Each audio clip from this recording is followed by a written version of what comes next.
दोस्तों नमस्कार, जय Shri Ram. Telecommunication service provider sector की एक पीएसयू अंडरटेकिंग कंपनी महानगर टेलीफोन निगम लिमिटेड MTNL की तरफ से लेटेस्ट मीडिया अनाउंसमेंट, आइए हम उसको स्टडी करते हैं।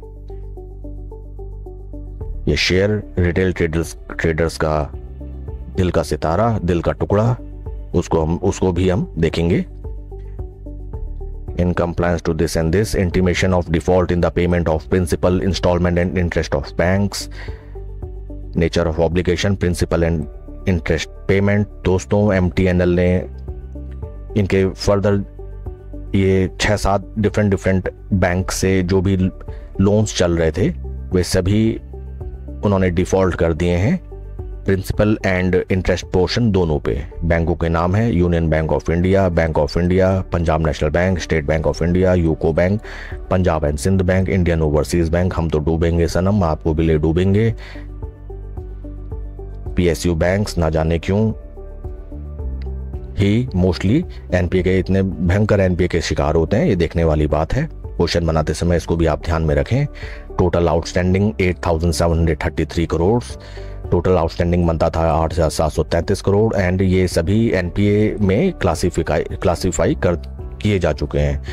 UBI ने 12 अगस्त 2024, 4 सितंबर 2024, बैंक ऑफ इंडिया, PNB, ये सभी NPA डेट्स हैं। ये लोन MTNL के NPA में कन्वर्ट हो चुके हैं।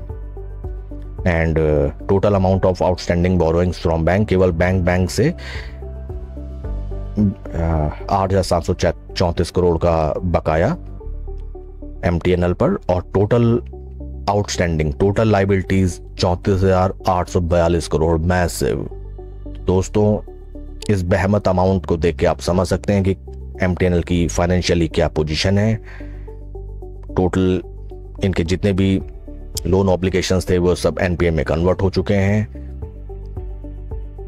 एंड इसकी सबसे इंटरेस्टिंग चीज मैं दिखाता हूं आपको, यह है कंपनी की latest share holding. Promoter share holding 56.25, that is government of India. FIIs की शेयर होल्डिंग 0.14 से 0.54, थोड़ी सी बड़ी है इन जून क्वार्टर, लेकिन 1% से भी नीचे आप समझ सकते हैं।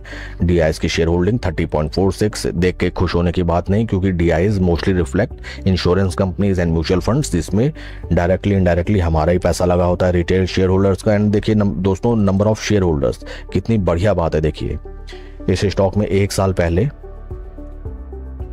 1,92,000 रिटेल शेयर होल्डर्स हुआ करते थे, वही दोस्तों बढ़ के हो गए 4,14,000। क्या कहना बताइए। किसी शेयर में जब हम पैसा लगाते तो हमें केवल शेयर प्राइस को देख के कि ये 15 रुपए का है, 30 रुपए का, 40 रुपए का, ये देख के हमें पोजीशन नहीं बनानी चाहिए। हमें ये देखना चाहिए कि उसके फाइनेंशियल कंडीशन कैसी है कंपनी किस सेक्टर में ट्रेड कर रही है, किस सेक्टर की वो कंपनी, और वहाँ उसकी कोई एग्जिस्टेंस या कोई कंपटीशन में वो कंपनी खड़ी उतरती भी है कि नहीं उतरती है। इससे हम क्या समझ सकते हैं, जिस स्टॉक में FIIs ने 1% भी पोजीशन अपनी नहीं बनाई है,